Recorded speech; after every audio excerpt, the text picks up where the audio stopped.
ಅದಕ್ಕೆ ನೋಡು ಮಗಳನ್ನು ಕೊಲ್ತೀನಿ ಅಂತ ಒಳ್ಳೆ ಮೃಗದ ತರ ಮಚ್ಚಿಡ್ಕೊಂಡು ನಿಂತಿದೀಯ.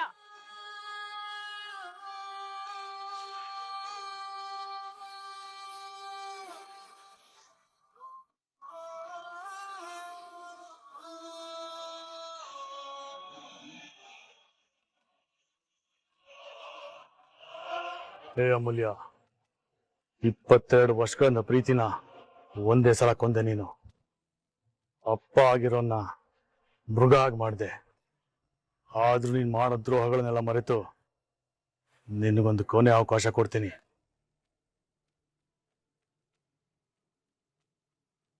ನೀನು ಮತ್ತೆ ನನ್ನ ಮಗಳು ಅಂತ ಮನೆಯೊಳಗೆ ಮನಸ್ಸೊಳಗೆ ಸೇರಿಸ್ಕೊಂತೀನಿ.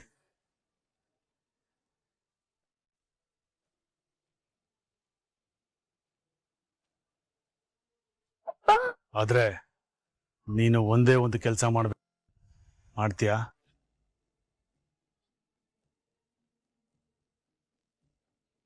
ಏನಂತು ದೊಡ್ಡಪ್ಪನ್ ಸಿಟ್ಟು ಇಷ್ಟ ಬೇಗ ಕರ್ಗೋಯ್ತಾ? ಇರೋ ಒಂದ್ ನಿಮಿಷ, ಅದೇನ್ ಕೇಳ್ತಾರೆ ಅಂತ ನೋಡೋಣ. ಏನಪ್ಪ?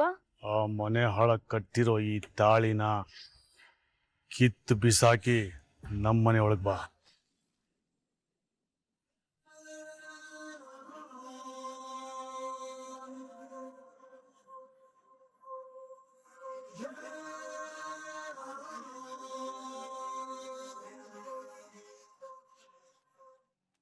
ನೀನು ಮಾಡಿರೋದೆಲ್ಲ ಮರ್ತು ನಿನ್ನ ಆರ್ತಿ ಮಾಡಿ ಮನೆ ಒಳಗೆ ಕರ್ಕೊಂತೀನಿ. ಊರೇನೇ ಮಾತಾಡಿದ್ರು ಎಲ್ರು ಮಾಯಿನ ಮುಚ್ಚಿ ನಿನಗೆ ಬೇರೆ ಹುಡುಗನ್ ನೋಡಿ ಮದ್ವೆ ಮಾಡಿ ನಿನ್ನ ಬದುಕನ್ನೇ ಬಂಗಾರ ಮಾಡ್ತೀನಿ. ನಾನು ಹೇಳಿರೋ ಮಾತಿಗೆ ಒಪ್ತೀಯ ಅಲ್ವಾ? ಈ ತಾಳಿನ ಕಿತ್ತಾಕ್ತೀಯ ತಾನೆ? ಬೇಡ ನೀ ಬೇಡ ರೀ.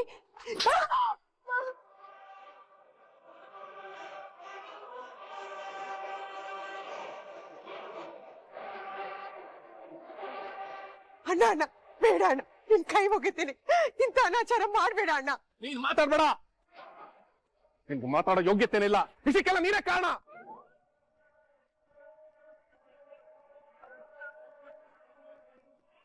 ಅಮ್ಮ, ನೀನ್ ಹೇಳೋಮ್ಮ.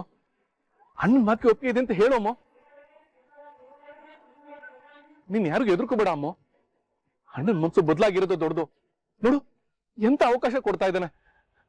ನಿನ್ ತಪ್ಪನ್ನೆಲ್ಲ ಕ್ಷಮಿಸ್ಬಿಡ್ತೀವಿ ಅಮ್ಮ. ಒಪ್ಕೋ ಮಗಳೇ.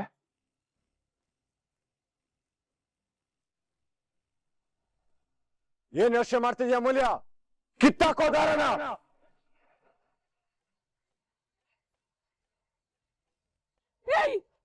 ಏನು ಆಗಿದೆಯೋ ನಿಮ್ಗೆಲ್ಲ? ಅದು ದಾರ ಅಲ್ಲ, ಮಾಂಗಲ್ಯ ಕಣ್ಣು. ಪವಿತ್ರವಾದ ತಾಳಿ ಅದನ್ನ ಕಿತ್ತ ಅಂತಿರಲ್ಲೋ. ಬೇಡ ಮಗನೇ, ಅಂತ ಅಪಚಾರ ಮಾಡಬೇಡ. ನಿಂದಮ್ಮಯ್ಯ. ಸುಮ್ನಿರಮ್ಮ, ನಮ್ ವಿಷಯಕ್ಕೆ ತಲೆ ಹಾಕ್ಬೇಡ. ಅಮೂಲ್ಯ, ನೀನ್ ಯಾಕೆ ಸುಮ್ನಿದ್ಯಾ? ಕಿತ್ತಾಕೋ ತಾಳಿನ.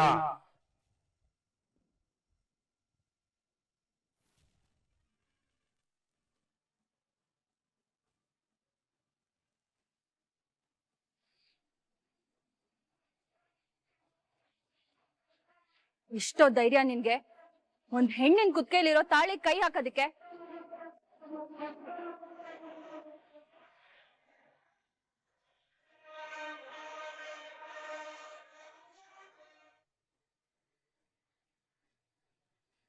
ನಾನು ನೋಡ್ತಾನೆ ಇದ್ದೀನಿ. ತಾಳಿನ ಕಿತ್ತು ಇವಳಿಗೆ ಮದ್ವೆನೇ ಆಗಿಲ್ಲ ಅನ್ನೋ ಹಾಗೆ ಬೇರೆ ಸಂಬಂಧ ನೋಡ್ತೀರಾ ನೀವುಗಳು? ಏನು ಮದ್ವೆ ಅಂತ ಹುಡ್ಕಾಟನ ಅಥವಾ ಕಿತ್ತಾಕೋಕೆ ತಾಳಿ ಅಂದ್ರೆ ಬರೀ ದಾರನ? ಅಗ್ನಿ ಸಾಕ್ಷಿಯಾಗಿ ಕಾಯ ಮನಸ್ಸ ವಾಚ ವಲ್ಲಭ ಅಮೂಲ್ಯಂಗೆ ಕಟ್ಟಿರೋ ತಾಳಿ ಇದು.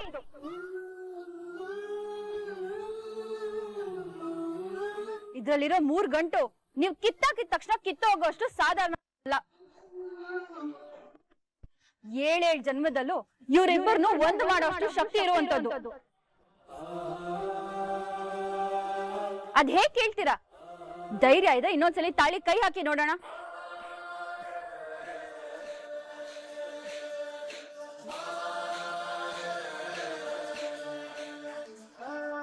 ಆಗ್ಲೇ ಪೊಲೀಸ್ ಪೊಲೀಸ್ ಅಂತಿದ್ರಲ್ಲ, ಅದೇ ಪೊಲೀಸ್ನ ನಾನಿವಾಗ ಒಂದ್ ಮದ್ವೆ ವಯಸ್ಸಾಗಿರೋ ಹುಡುಗಿ ತನ್ನ ಇಷ್ಟಪಟ್ಟ ಹುಡುಗನ ಮದ್ವೆ ಆಗಿ ಬಂದಿದ್ದಾಳೆ.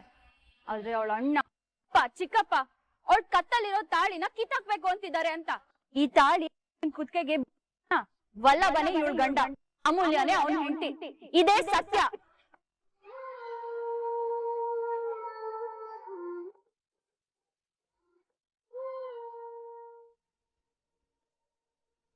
ನೀವುಗಳು ಎಷ್ಟು ಬಡ್ಕೊಂಡ್ರು ಬದಲಾಗೋದಿಲ್ಲ, ನೆನ್ಪಿರ್ಲಿ. ಅಮೂಲ್ಯ, ಜನ್ಮ ಕೊಟ್ಟ ಅಪ್ಪ ನಿನಗೆ ತಾಳಿ ಆಯ್ತಾ?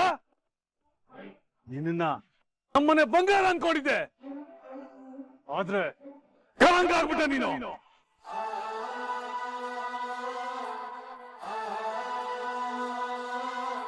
ಈ ಅಪ್ಪನ ಸರ್ವಸನಾಗಿದ್ದ ನೀನು ಇವತ್ತು ಅಪ್ಪನ ಸ್ಥಾನಕ್ಕೆ ಸಮಾಧಿ ಕಟ್ಟಿಬಿಟ್ಟೆ.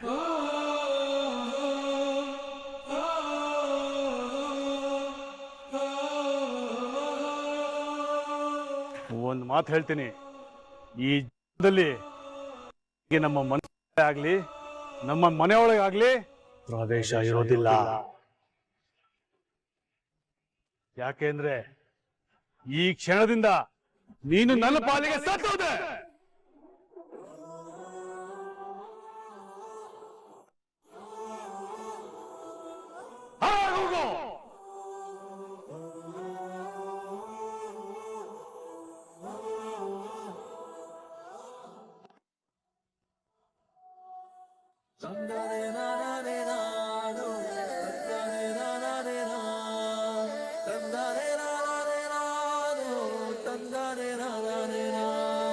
ಮದುವೆ ಆಗಿ ಬಂದಿರೋಳಿಗೆ ಹೋಗು ಅಂತಿರಲ್ಲೋ.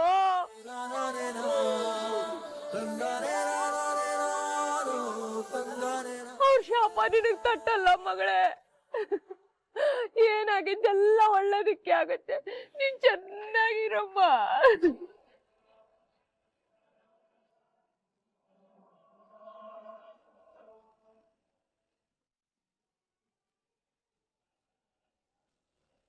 ಇವಳ ಬಾಯ್ ಫ್ರೆಂಡ್ ಲವ್ ಸ್ಟೋರಿಲಿ ಈ ವಲ್ಲಭ ಎಲ್ಲಿಂದ ಎಂಟ್ರಿ ತಗೊಂಡ ಅಂತಾನೆ ಗೊತ್ತಾಗ್ತಿಲ್ವಲ್ಲ. ಸ್ಕ್ರೀನ್ ಪ್ಲೇ ಚೇಂಜ್ ಆದ್ರೂ TRP ನಾನ್ ಅನ್ಕೊಂಡಿದ್ದಕ್ಕಿಂತ ಜಾಸ್ತಿನೇ ಬಂತಲ್ಲ. ಸದ್ಯಕ್ಕಿಷ್ಟು ಸಾಕು. ಇವ್ರ ಗುಟ್ನ ನಿಧಾನಕ್ಕೆ ರಟ್ ಮಾಡ್ತೀನಿ.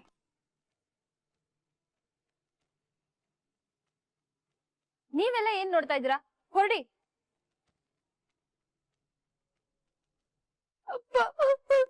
ಅಂಕಲ್, ಅಮೂಲ್ಯನ್ ಪರಿಸ್ಥಿತಿ ಅರ್ಥ ಮಾಡ್ಕೊಂಡಿಲ್ಲ. ಅವರು ಮನುಷ್ಯತ್ವನೇ ಕಳ್ಕೊಂಡಿದ್ದಾರೆ. ಆದ್ರೆ ನೀವ್ ಅವ್ರ ತರ ಅಲ್ಲ ಅಂತ ನನಗ್ ಗೊತ್ತು. ವಲ್ಲಭ ಅಮೂಲ್ಯ ಓಡೋಗಿದ್ದು, ಯಾರಿಗೂ ತಿಳಿಸ್ದಿರ ಮದ್ವೆ ಆಗಿದ್ದು ತಪ್ಪೆ.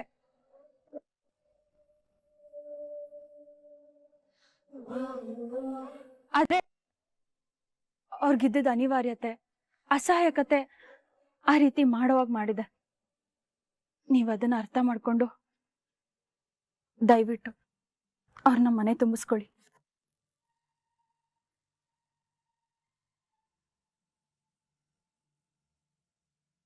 ಆಯ್ತಮ್ಮ,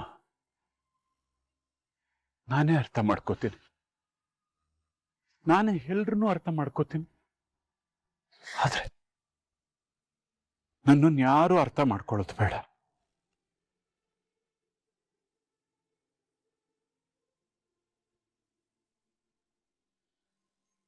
ಇವತ್ತು ಮತ್ತೊಂದ್ಸಲ ಸಾಬೀತಾಯ್ತಮ್ಮ, ನಾನು ತುಂಬಾ ಭ್ರಮೇಲ್ ಬದುಕ್ತಾ ಇದ್ದೀನಿ ಅಂತ. ನನ್ ಮಕ್ಕಳು ನನ್ ಕಂಡ್ರೆ ಭಯ, ಭಕ್ತಿ, ಪ್ರೀತಿ, ಗೌರವದಿಂದ ನೋಡ್ಕೋತಾರೆ ಅನ್ನೋ ಭ್ರಮೇಲಿದ್ದೆ ನಾನು.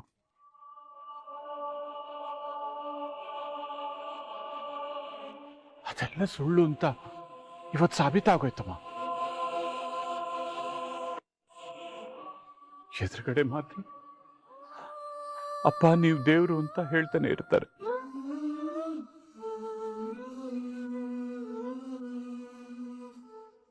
ಆದ್ರೆ ಬೆನ್ನಿಂದ ನನಗೆ ಚೂರಿ ಹಾಕ್ತಾ ಇದ್ದಾರೆ ಲಕ್ಷ್ಮಿ. ಮತ್ತೆ ಮತ್ತೆ ಇರಿತಾ ಇದ್ದಾರೆ.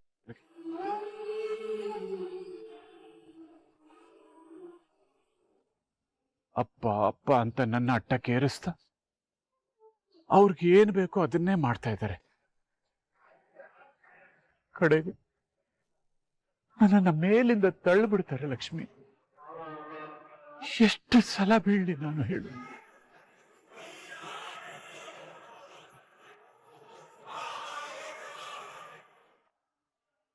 ಕೇಶವ ತನ್ಗಿಷ್ಟ ಆದವಳನ್ನ ಮದ್ವೆ ಆದ. ನಮ್ಮನ್ನು ಒಂದು ಮಾತು ಕೇಳಲಿಲ್ಲ. ಈಗ ಇವನು ನಾಳೆ ಮಾಧವನು ಇಂಥ ಕೆಲಸನೇ ಮಾಡ್ತಾನೆ ಲಕ್ಷ್ಮಿ. ನನ್ನ ಮಗಳಿದ್ದಾಳಲ್ಲ, ಇವಳು ಇನ್ನೊಬ್ಬನ ಜೊತೆ ಮದುವೆ ಆಗಬಹುದು.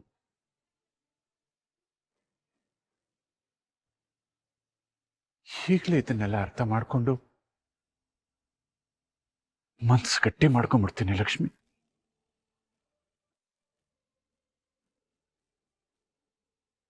ಕಲ್ ಮಾಡ್ಕೊಂಡ್ಬಿಡ್ತೀನಿ.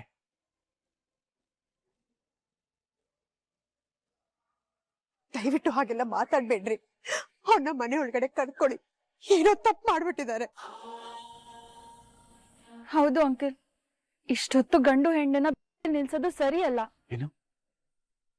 ನನ್ನ ಮನ ದಿನ ಹರಾಜಾಗ್ದವ್ರನ್ನ ನಾನು ಕರೆದು ಪೂಜೆ ಮಾಡ್ಬೇಕಾ? ಸಾಧ್ಯ ಇಲ್ಲ.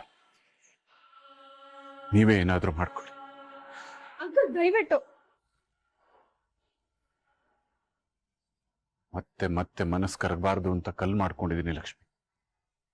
ಇನ್ಯಾವ ಕಾರಣಕ್ಕೂ ಅದ್ ಕರಗಲ್ಲ. ನೀವ್ ನಿಂತ್ಕೊಳ್ರಿ, ಒಂದ್ ನಿಮಿಷ ನನ್ ಮಾತ್ ಕೇಳ್ರಿ.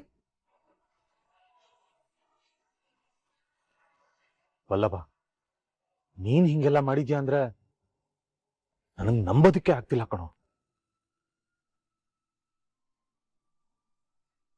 ನೀವಿಬ್ರು ಹಾವು ಮುಂಗ್ಸಿ ತರ ಕಿತ್ತಾಡ್ತಿದ್ರಲ್ರೋ. ಯಾವಾಗ್ಲೂ ಪ್ರೀತಿ ಆಯ್ತು. ಅದನ್ನಾದ್ರೂ ಒಂದ್ ಪಕ್ಷ ನಾನು ನಂಬಿಡ್ತೀನಿ. ಆದ್ರೆ ಅವ್ರ ಮನೆ ಒಡವೆನ ನೀನ್ ಖರ್ಚು ಮಾಡ್ಕೊಂಡಿದ್ಯಾ ಅಂದ್ರೆ ಅದನ್ನ ನಂಬಲ್ಲ ಕಣೋ.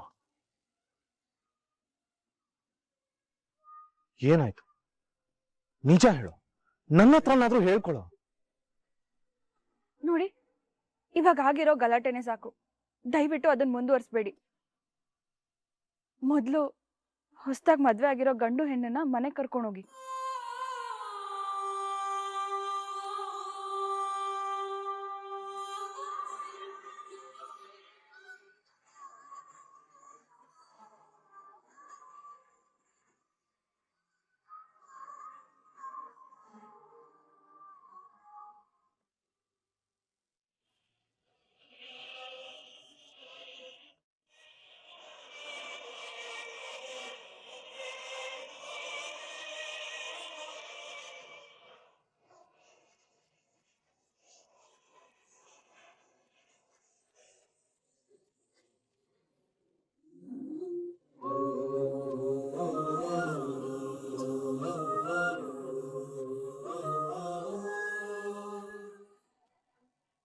ವಲ್ಲಭ, ಅಮ್ಮು, ಒಂದ್ ನಿಮಿಷ ಹಾಗೆ ಒಳಗ್ ಬರ್ತಿದ್ದೀರಾ?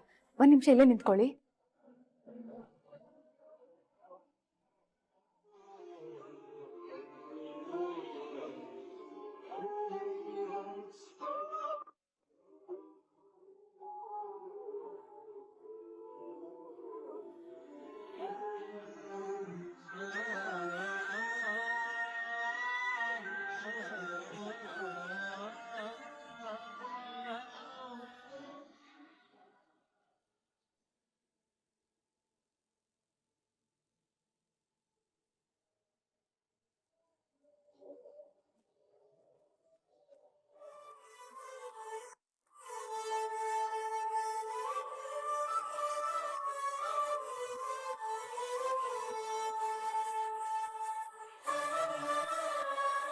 ಅಮ್ಮು, ಬಲ್ಗಾಲಿಂದ ಸೇರದ್ದು ಒಳಗ್ ಬಾ. ನೀನು ಒದಿಯೋ ಸೇರಿಂದ, ಚೆಲ್ಲೋ ಅಕ್ಕಿಯಿಂದ ನಗು, ನೆಮ್ಮದಿ, ಸಮೃದ್ಧಿ ಈ ಮನೆ ತುಂಬಾ ಚೆಲ್ಬೇಕು.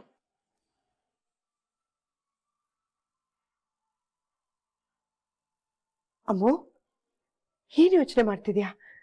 ಸೇರೋದೊಳಗ್ ಬಾಮ್ಮ. ವಲ್ಲಭ ಒಳಗ್ ಬಾರೋ.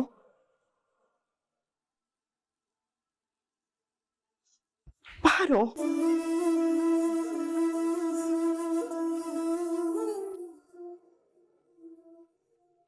ಮೀನಾ ಮೀನಾ, ಈ ಟೈಮಲ್ಲಿ ಆರ್ತಿ ಎಲ್ಲ ಬೇಕಿತ್ತಾ? ಅಪ್ಪ ಎಷ್ಟು ಕೋಪದಲ್ಲಿದ್ದಾರೆ ಅಂತ ಗೊತ್ತದಾನೆ? ಕೇಶ್ವ, ಮಾವನ್ ಮನಸ್ಥಿತಿ ಹೇಗಿದೆ ಅಂತಾನೂ ಗೊತ್ತು, ಅಮೂಲ್ಯನ್ ಮನಸ್ಥಿತಿ ಹೇಗಿದೆ ಅಂತಾನೂ ಗೊತ್ತು. ಕೇಶ್ವ, ನೀನ್ ದೇವ್ರನ್ನ ನಂಬ್ತಾರೆ. ದೇವ್ರ ಅನುಗ್ರಹ ಇಲ್ದೆ ಒಂದ್ ಹುಳ್ಕಡ್ಡಿನೂ ಅಲ್ಲಾಡಲ್ವಂತೆ. ಹಾಗಿದ್ಮೇಲೆ ದೇವ್ರ ಇಚ್ಛೆ ಇಲ್ದೆ ಈ ಮದ್ವೆ ಆಗಿರುತ್ತಾ ಹೇಳು? ನಾನು ನೀನು ಮದ್ವೆ ಆಗ್ಬೇಕಾದ್ರೆ ಹೇಗ್ ಅನಿವಾರ್ಯತೆ ಇತ್ತೋ, ಇವತ್ತು ವಲ್ಲಭ ಅಮೂಲ್ಯಂಗೂ ಅಂಥದ್ದೇ ಅನಿವಾರ್ಯತೆ ಬಂದು ಮದ್ವೆ ಆಗಿರ್ಬಹುದು. ಅದ್ ತಪ್ಪು ಅಂತ ಹೇಳೋ ಸ್ಥಾನದಲ್ಲಿ ನಾವಿಲ್ಲ ಕೇಶ್ವ. ಸರಿನೋ ತಪ್ಪೋ ಮೀನಾ, ಅದ್ರ ಬಗ್ಗೆ ನಾ ಮಾತಾಡ್ತಿಲ್ಲ. ಆದ್ರೆ ಅಪ್ಪ ಇಷ್ಟು ನೋವಲ್ಲಿ ಇರ್ಬೇಕಾದ್ರೆ ಈ ಸಂಭ್ರಮ ಎಲ್ಲ ಬೇಕಿತ್ತ ಅಂತ ಕೇಳ್ತಿದೀನಿ ಅಷ್ಟೇ. ಕೇಶ್ವ, ನಿನಗಿದು ಸಂಭ್ರಮದ ತರ ಕಾಣಿಸ್ತಾ ಇರ್ಬೋದು. ಆದ್ರೆ ಒಂದ್ ಹೆಣ್ಣು ಗಂಡನ್ ನಂಬಿ ಅವನ್ ಜೊತೆ ಅವನ್ ಮನೆ ಒಳಗ್ ಹೋಗ್ಬೇಕಾದ್ರೆ ಸೇರೊದ್ದು ಹೋಗೋದು ಸಂಪ್ರದಾಯ. ಕೆಲವರಿಗೆ ಸೇರೊದ್ದು ಆರತಿ ಮಾಡಿಸ್ಕೊಳ್ಳೋ ಭಾಗ್ಯನೇ ಇರೋದಿಲ್ಲ. ಅಮೂಲ್ಯಂಗೂ ಅದೇ ತರ ಆಗ್ಬಾರ್ದು ಅಂತ ಈ ಶಾಸ್ತ್ರ ಮಾಡ್ದೆ ಕೇಶ್ವ.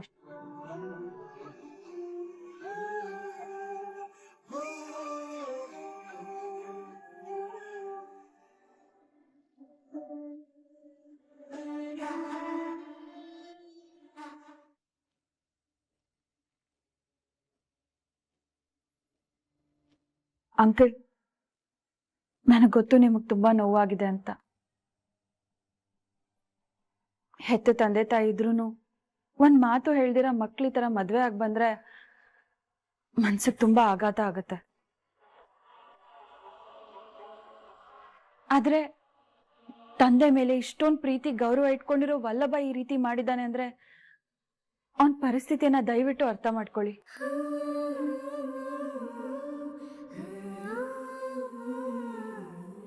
ನೀವ್ ಎಷ್ಟು ಬೇಕಿದ್ರೂ ಸಮಯ ತಗೊಳ್ಳಿ. ನಿಮ್ ಮನ್ಸಿಗಾಗಿರೋ ಗಾಯ ಅಷ್ಟು ಬೇಗ ಮಾಯುವಂಥದ್ದಲ್ಲ.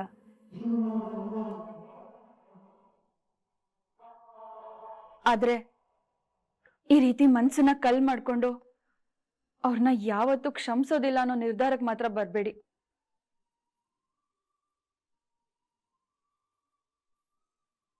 ನಿಧಾನಕ್ಕಾದ್ರೂ ಸರಿ ನಿಮ್ ಮಗನ ಸೊಸೆನ ಕ್ಷಮಿಸಿ ಅವ್ರಿಗೆ ಆಶೀರ್ವಾದ ಮಾಡಿ ದಯವಿಟ್ಟು ಅಂಕಲ್.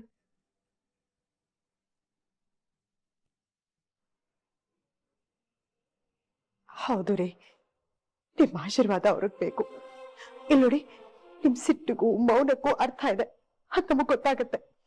ಆದ್ರೆ ದಯವಿಟ್ಟು ನಿಮ್ ಮನ್ಸನ್ನ ಬದಲಾಯಿಸ್ಕೊಂಡು ಆ ಮಕ್ಕಳನ್ನ ಹರಸ್ರಿ. ಒಂದು ಸಲ ಅಮ್ಮ ಮುಖ ನೋಡ್ರಿ. ಅವ್ರ ಮನೆಯವರೊಳಗೆ ತುಂಬಾ ಮನ್ಸಿಗೆ ನೋವು ಮಾಡಿದ್ದಾರೆ.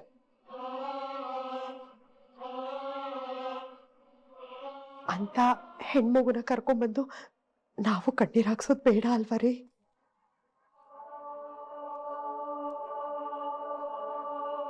ಇಷ್ಟಪಟ್ಟು ಮದ್ವೆ ಆದ್ರೂ ಹೆತ್ತವ್ರ ಆಶೀರ್ವಾದ ಸಿಗದೆ ಜೀವನದಲ್ಲಿ ನೆಮ್ಮದಿ ಕಳ್ಕೊಂಡು ದೂರ ಆಗಿರೋ ಜೋಡಿಗಳನ್ನ ನಾನು ನೋಡಿದ್ದೀನಿ.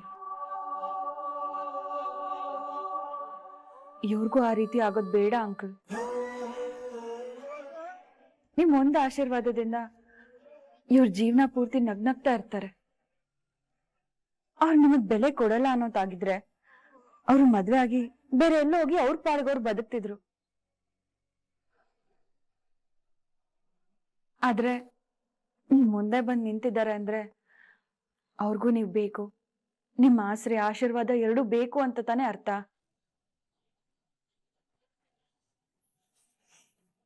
ದೊಡ್ಡ ಮನ್ಸ್ ಮಾಡಿ ಅಂಕಲ್.